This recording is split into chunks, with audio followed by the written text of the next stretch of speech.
मध्ये तिथल्या प्रोसेसवाल्यांना माहिती होतं की हे धडक योजना अण्णांच्याकडे आहे। मग तिथं ती एक विचार आला की आपण ह्याच्यामध्ये तारदामध्ये तो पाणी वापरू शकतो का। आणि अण्णांनी त्या कार्यक्रमामध्ये सांगितलं होतं की तिथल्या शेतकऱ्यांना विश्वासात घेऊन जर त्यांची मान्यता असेल, त्यांना वाटत असेल की बाबा हे पाणी आपल्याला उपयोगी होऊ शकतं, तर आपण त्या ठिकाणी विचार करू।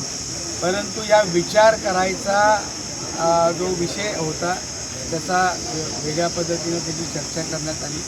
परंतु त्यानंतरच्या ज्या बातम्या आल्या त्यानंतर तारदा गावामध्ये तमाम शेतकऱ्यांना ते पाणी नको आहे, कुठलीही जबरदस्ती नाही आहे।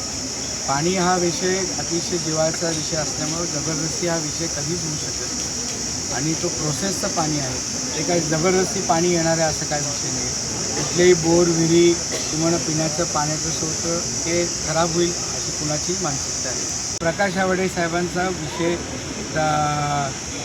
त्यांच्या स्टेटमेंटचा विषय एक वेगळ्या पद्धतीनं त्याला फॅब्रिकेट करून त्याला करायचा प्रयत्न केला, ते काय साफ चुकीचं आहे। गावातल्या लोकांच्या बरोबर आम्ही आहोत, शेतकऱ्यांच्या बरोबर आहोत, गावाच्या विकासाबरोबर आहोत ही खात्री मी या परिसराचा आमदार म्हणून या ठिकाणी आपल्याला। तारदाळकरांनी आवाडी कुटुंबियावर आजपर्यंत भरपूर प्रेम केलं आणि याची पोचपावती म्हणून आपल्याला विधानसभेला असू दे, जिल्हा परिषदला असू दे, त्याची पोचपावती मिळाली। पण तारदाळकरांचा असा आक्षेप आहे की माजी मंत्री प्रकाश आवाडे यांनी आम्हाला विश्वासात न घेता हे भूमिका मांडली, याकडे तुम्ही कसं बघताय? नाही, तिथल्याच एका व्यक्तीने तारदाळचा विषय तिथं पुढं आणला की असं पाण्याचा विषय तिथंच प्रोसेस आहे, मी माहिती घेतली।